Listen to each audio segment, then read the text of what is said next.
Hi, I'm Jesse Alexander, and welcome to the Great War. By mid-1920, the Irish War of Independence had been going on for the better part of 2 years. The political fight for Irish independence was led by Sinn Féin, while the guerrilla campaign against Britain was carried out by the Irish Republican Army. The British had at first relied on the Royal Irish Constabulary police force to maintain order, but had soon introduced the RIC Special Reserve, better known as the Black and Tans, in March 1920, and you can learn more about them in our previous episode about the war. The Black and Tans were mostly English veterans of the Great War, and in the summer of 1920, this reliance on Great War soldiers to maintain British control in Ireland would take a new form, the Auxiliary Division. They soon became known for introducing a new breed of violence into the conflict exactly 100 years ago. By mid-1920, the situation in Ireland, from the British point of view at least, was becoming more and more fragile. Attacks on the police by the IRA volunteers had forced many police departments to fall back to more secure urban barracks. This allowed Sinn Féin to set up a shadow state in rural areas, since they were the leading party in the self-proclaimed Irish Parliament. This parallel state was especially noticeable in the justice system. By the summer, it had essentially come to a standstill as both jurors and witnesses refused to attend trials. This was perhaps partly due to patriotic Republican leanings, but also because of a mass campaign of intimidation by the IRA. At some sessions, even the magistrates themselves refused to turn up for court. One magistrate in Mayo even wrote, "Everybody is yielding to Sinn Féin, whether they approve of it or not. They say they can do nothing else, and that the government cannot or will not protect them, and the police can barely protect themselves." As British control weakened, Sinn Féin established more and more institutions of government, including Republican courts, police patrols, and even taxes. Now, one of the reasons why the British were losing their grip was that the government underestimated the sophistication of the Irish Republican movement. To many ministers, including Prime Minister David Lloyd George, the IRA was nothing more than a rabble of, quote, murder gangs. Military figures in Ireland, however, like former Great War General Lord John French, were beginning to understand the full extent of the resistance. They claimed that martial law was the solution that would bring order to the island, since this would provide them with a full set of military options and control of the courts. A close friend of the Prime Minister, Lord George Riddell, wrote about his take after a conversation with Lord French. "If the position were recognized, and if the Irish were met with a proper military force, the whole agitation would be crushed in a few months. It was absurd to think that the British Army could not quell such an insurrection if given proper powers. French said it was an underground conspiracy. You might pass from one end of Ireland to the other and not see anything abnormal. But the rebel organization was there." But the Prime Minister disagreed. Declaring martial law would be unpopular with public opinion and legitimate the IRA as a real state army. Lloyd George put it this way: "You do not declare war against rebels." Instead, the burden would continue to fall on the police. By the summer, this was a mix of the old Irish policemen and the new, predominantly English recruits of the Black and Tans Special Reserve. But even the Black and Tans were in turmoil after just a few months in Ireland. Morale was low, and a small mutiny even broke out in County Kerry. Many Black and Tans resigned, and within a year only half the men who had joined in 1920 were still with the RIC. So despite the introduction of the Black and Tan police, the British were no closer to regaining control. Even though the largely veteran force had not brought the expected results, the idea of recruiting British Great War veterans still had appeal. In July 1920, Lieutenant General Henry Tudor, the lead policeman at Dublin Castle, got permission to raise a new force of ex-officers to take on the IRA. This new force was officially called the Auxiliary Division Royal Irish Constabulary, or Auxies for short. But they've often been referred to as Black and Tans as well, even though they were a separate outfit from the RIC Special Reserve, as historian Charles Townsend explains. The second generation of Black and Tans neither looked like police nor behaved like them. In July, advertisements appeared in Britain calling on former officers with, quote, courage, discretion, tact, and judgment to join the new force. In exchange, the men would receive £1 a day, making them the highest paid uniformed force in the world at that time. The recruiters stressed that social class would not be a barrier to joining the auxiliaries.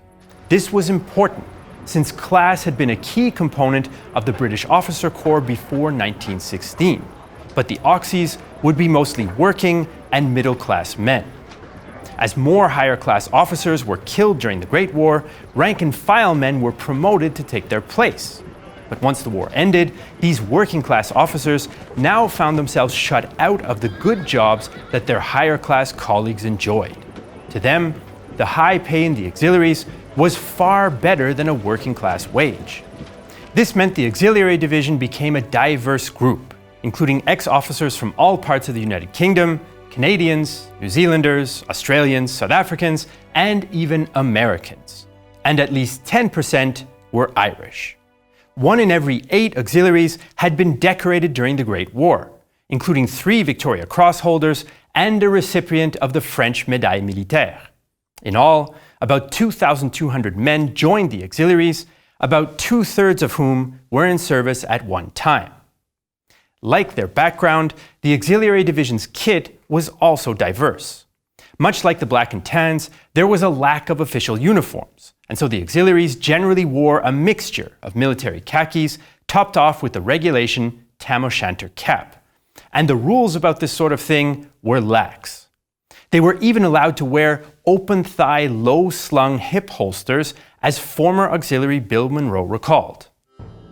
Some of us were influenced by Western films and wore our revolvers in holsters low-slung on the thigh, which looked very dashing, but which was the cause of quite a number of shot-off toes, as the enthusiasts attempted to emulate the cowboys of Texas. In terms of weaponry, the auxiliary division men had their pick of a variety of firearms, including the standard Lee Enfield rifle, as well as Winchester repeating rifles and pump-action shotguns. Although the new Colt 1911 pistol proved to be a particularly popular novelty for a while, many returned to their reliable wartime Webleys. They were also allowed to wear service ribbons on their battle dress, perhaps to intimidate and impress the locals. On their shoulders, each wore an insignia including the initials TC for temporary cadet. Although, as one auxiliary division quartermaster put it, the auxiliary's own interpretation of those letters is unprintable. And it's also unspeakable in a history documentary. But I can reveal the first word is tough and the second word only has 4 letters. So the British had now recruited an auxiliary division of ex-officers to join the police and the Black and Tans in putting down the revolt in Ireland. They were divided into companies of 100 men to better carry out their intended mission, as emergency reinforcements for the badly stretched RIC garrisons, but also to seek out and destroy the IRA in Ireland's most Republican regions. By August, 15 companies had been formed, which were immediately dispatched to the counties of Dublin, Kilkenny, Cork, and Galway, the strongholds of the IRA. One of their main activities was to simply patrol the area as a show of force to reinstate Crown control. Temporary Cadet Ernest Lycett explained their duties in his diary. "We were on dangerous duty, which was to keep the highways and roads open to traffic. Every morning, the patrols would leave the castle at 8 a.m., with definite routes to be followed by the officer in charge. All in battle order and ready for trouble on the way. Notwithstanding the tension, it was very interesting, passing through the most beautiful country, but we never knew what was just around the bend. When passing through deep cuttings, sometimes we sent out scouts on either side of us for security against roadblocks. Their most aggressive objective of seeking out the IRA was a difficult one, as the IRA units would generally only gather when launching attacks of their own. However, if accurate information was available, search and destroy operations could be launched, like the one at Kilmashog in the Dublin Mountains on September 19, 1920. An IRA unit was based in an old quarry in the mountains and was being trained with a new explosive nicknamed Warflower. IRA headquarters planned to send an inspection team to the quarry, and the British learned of the planned meeting. The Auxiliaries launched an attack which was a success and caught the IRA fighters by surprise. 40 were made prisoner and 1 was killed in the assault. The operation was seen by the British as a great success by an efficient and disciplined force. In reality, though, this kind of raid was extremely rare, since the accurate intelligence that made it possible was usually not to be had. And behind the scenes, trouble was brewing in the Auxiliary Division. Discipline had been a problem right from the start. Tudor had not made adequate logistical preparations for the unit, according to its first commander, Brigadier General Frank Crozier. A lot of misery, inconvenience, and hard drinking could have been avoided had arrangements been made for the reception of these men, for their ordinary comfort, quartering, messing, and discipline. But instead, the men were running around Curragh as they liked. The original members of the division, which then had no name, had to arrange their own messing and canteens, and there was nobody in command. So without much to do and with a lot of money in their pockets in the early weeks, many auxiliary men passed their time with drinking, with little supervision from the chain of command.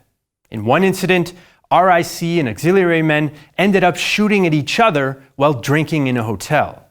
In the resulting inquest, the Deputy Adjutant General in Ireland noted, "They all had the wind up, blood up, and did what they used to do in the trenches of France. In the circumstances, you cannot hold them criminally responsible, but they are not fit to be policemen." But are any auxiliaries? Within the first 4 months, 50 men had been dismissed for disciplinary issues, and another 40 would desert, which was an extremely rare thing amongst British officers. Some contemporaries and historians have explained these problems by pointing to the men's traumatizing experience of fighting in the Great War.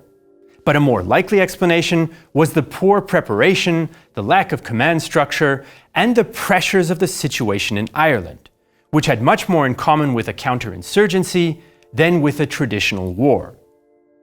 So the Auxiliary Division had begun operations but was suffering from problems with discipline and morale. In spite of its stated goal of seeking out and fighting the IRA, the Auxiliary Division is best known for its important role in reprisals against the civilian population. Now, up until the middle of 1920, both sides had shown some degree of restraint in the conflict. IRA attacks usually targeted individuals for assassination, and the RIC were reluctant to punish whole communities for alleged Republican support. These last inhibitions, though, disappeared in the summer of 1920, and in the face of increasing police frustration at IRA attacks, the Irish people themselves became targets. The RIC and the Auxiliaries began to respond to IRA attacks with reprisals against local residents. Between July and September, there were notable reprisals in Turles, Upper Church, Limerick, Templemore, and Balbriggan, among others. These attacks varied in scale and in the degree of violence, but often involved the destruction of homes and businesses, as well as shooting and grenade attacks. Now, explaining these reprisals in detail is a bit complex. The RIC were facing a general boycott campaign, which meant that local shop owners often refused to sell to them. In some places, this led to severe food shortages among the police, even though the boycott was not observed by all, and some only participated under pressure from the IRA. This hostile environment in many communities was seen by the Police Inspector General as one of the reasons for the reprisals. The men are boycotted, ostracized, forced to commandeer their food, crowded into cramped quarters without light or air, every man's hand against them, in danger of their lives, and subjected to the appeals of their families to induce them to leave the force. In these circumstances, an IRA attack could easily ignite police retaliation, and the Tubbercurry reprisal is a typical example. A police inspector was killed by the IRA and his body brought back to the barracks, where it was seen by the men. They promptly drove into town on trucks, shouting for Sinn Féin to come out. They fired at windows and threw grenades at buildings and wrecked 11 shops. The troops then destroyed 2 dairy creameries, which were vital to the local economy. Local resident Mrs. Murrican described the behavior of the police. They all seemed to me to speak with an Irish accent. The swearing was awful. The men asked me where my husband was, and I asked him what they wanted him for. They replied, to shoot him. Journalist Hugh Martin visited the place 2 days later and described the destruction. Little spires of smoke were twisting up from 3 jagged stone skeletons, and the breeze twirled ashes instead of autumn leaves across the open ground. Many shops, I counted 11, and there may have been more between and beside the burnt-out buildings, had their fronts battered and broken, so that the whole triangle had the air of having barely survived an earthquake. The Auxiliaries soon gained a reputation as the main perpetrators of these reprisals, especially after a string of murders in the summer and fall. Now, reprisals were officially banned in August, but the British authorities often turned a blind eye. Tudor was reluctant to punish those responsible. How the devil can we round up and try 50 policemen when we know that they know that the bulk of their officers, up to the top, agree in principle with their action? Some officers actually encouraged the men to commit crimes, like Lieutenant Colonel Gerald Smith of the RIC. The more you shoot, the better I will like you, and no policeman will get into trouble for shooting a man. Even Lloyd George didn't oppose the reprisals, but he did prefer a policy of shooting suspected IRA men, known as, quote, counter-murder, to indiscriminate destruction. Some military leaders worried that the police attacks were bad for discipline, but even critics acknowledged that they were having some effect. In some places, locals began offering the police information on the IRA to avoid reprisals against their communities, a development one officer called, quote, cringing submission.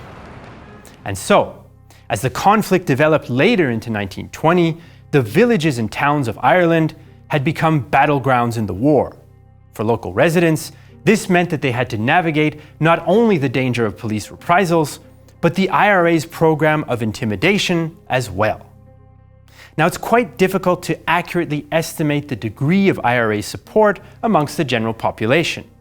It's likely that most people, especially in the South, did sympathize with the Republican cause to some extent, but the degree of that support varied. There were some who remained loyal to the Crown, and now they could be seen as potential spies or informers by both sides. And there were also those who cooperated with the police out of fear of reprisal or economic pressure, even if they themselves were Republicans. To weaken support for the British and cooperation with them, the Republican movement operated a system of ostracization. Families or individuals known to harbor loyalist beliefs or who were relatives of policemen could find themselves excluded from public and commercial life. In close-knit village communities, such ostracization could have a major impact. Women who were known to fraternize with the police were often targeted, and some were even dragged into town squares to have their heads shaved. In many cases, known or suspected informants were murdered, their bodies often bearing notices warning others against providing information to the RIC. Many normal Irish people found themselves caught in this tense middle ground between police reprisals and IRA intimidation. Historian Peter Hart explained this cycle of violence. This little cycle of killings reveals the runaway tit-for-tat logic of the guerrilla war in Cork, driven by fear and the overwhelming need to respond. Murder was more common than battle. This dirty war was waged largely by small bands of gunmen, young, tough, and barely under the control of their superiors. The active squads on both sides did what they liked, undeterred by orders or discipline further up the organization. And it was the Republicans who benefited the most, politically speaking, from the violence. Sinn Féin was able to exploit police violence for propaganda purposes and portray it as an organized campaign of murder and destruction, which was not a difficult task given the nature of the reprisals. Following the increase in police violence, Lily Yeats, the sister of the Irish poet W.B. Yeats, wrote to her brother, "As you know, I was no Sinn Féiner, just a mild nationalist. But now?" So the IRA had begun to gain more support as a result of violent police reprisals, even while it also put pressure on civilians. But it wasn't gaining ground all over the island. In the Ulster region in the northeast, the population was mostly loyal to Britain.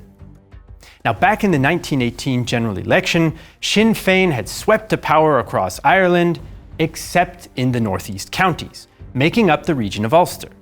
This mostly Protestant area supported the Irish Unionist Party, which opposed republicanism and wanted to remain within the United Kingdom. Officially, Sinn Féin continued to say that an independent Ireland must include all of its counties and provinces, including Ulster. In reality, though, the IRA had little influence in the northeast, and their units operating there were much less active than in the Catholic parts of the island. Instead of focusing on guerrilla attacks, the Republican leadership organized an economic boycott of the region. Now, initially, the Irish president, Eamon de Valera, was reluctant to do this, since he thought it might damage the chances for united Ireland. But activists began to organize spontaneous boycotts, and Sinn Féin eventually threw its support behind them. They arranged the boycott of Belfast-based banks and insurance companies. And this boycott quickly expanded to almost all goods manufactured in Ulster. The idea behind the blockade was to remind people in Ulster of their economic dependence on the rest of Ireland. But it seemed to have the opposite effect. In response to IRA attacks and the boycott, a pre-war unionist paramilitary organization was reformed, the Ulster Volunteer Force. Some figures in the British administration supported the UVF, like the Chief Secretary for Ireland, Hamar Greenwood.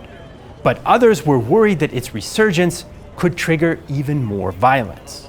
And violence did begin to increase between Protestants, who were more likely to support the union with Britain, and Catholics, who were more likely to favor a republic. One incident occurred in August, after the death of an RIC district inspector in Lisburn, in the mostly Protestant northeast. 300 homes belonging to Catholics were destroyed, and nearly the entire Catholic population of the town were forced to flee. In some areas with a Catholic majority, Protestant families living in Catholic neighborhoods were pushed out into Protestant areas. And in many northern towns, a sectarian divide was established that would endure for generations. So by the early fall of 1920, British authorities had some grounds for optimism. The Auxiliaries seemed to be gaining some control over Republican areas, even though they had created controversy because of their role in violence against civilians. And they had yet to sustain a single fatal casualty, which helped increase police morale and correspondingly weaken the morale of the IRA. The IRA rank and file was also frustrated with the slow pace of operations, police reprisals, and the death of some leading Republican figures, like the Mayor of Cork. In early November 1920, British authorities reported on their progress. Much of the moral and material support lent to Sinn Féin is due to fear. and with the growth of the realization that the government is beginning to get a grip of the situation, there are indications of a return to sanity and revulsion against Sinn Féin on the part of more responsible persons. Despite this optimism, British confidence on how things were developing in Ireland would soon be shaken by events on a late November Sunday. As history creators, we're facing more and more problems talking about certain aspects of history here on YouTube. Our 18-part, 5-hour-long documentary that we made about the Battle of Berlin wouldn't be allowed on YouTube because it shows a part of history that's not really, let's say, advertiser-friendly. So we got together with some of our other creator friends and we teamed up to have a platform where creators like us don't have to worry about demonetization or YouTube's algorithm, and where the subscribers, like you, are directly supporting the creators that you guys watch. So the content is ad-free, and for example, the Nebula version of this video doesn't feature this very ad that you're watching right now. So imagine sparing yourself from this experience of advertising. Now, what does that all have to do with CuriosityStream, our main sponsor that we mentioned at the beginning of the videos? Well, they like documentaries and educational content, so they partnered with Nebula, and they're offering you guys a package. If you go to curiositystream.com/thegreatwar, you can sign up for CuriosityStream and not only get access to their library of documentaries, but you also get access to the creator platform on Nebula for free. It's not a trial, you'll have it as long as you're a CuriosityStream member. So for a limited time, CuriosityStream is offering 26% off of their usual annual plan. And that means it's less than $15 a year for both CuriosityStream and Nebula, which, if you ask me, is a pretty fantastic deal. And since virtual learning is quite important right now, given the world circumstances, you can watch and learn about space with astronaut Chris Hadfield, who's a Canadian by the way, or learn about the Battle of Berlin with our very own documentary series, 16 Days in Berlin. And it's all on Nebula and CuriosityStream. And if you sign up and watch, you'll be directly supporting our channel. So that's curiositystream.com/thegreatwar for 26% off. And we appreciate your support. Now, as usual, you can find all our sources for this episode in the video description below. And if you want to support our channel, you can support us on Patreon. And the links for that are in the video description below as well. And Patreon supporters will also be able to ask questions on our Great War audio podcast. And as you've guessed, the link to that is in the video description.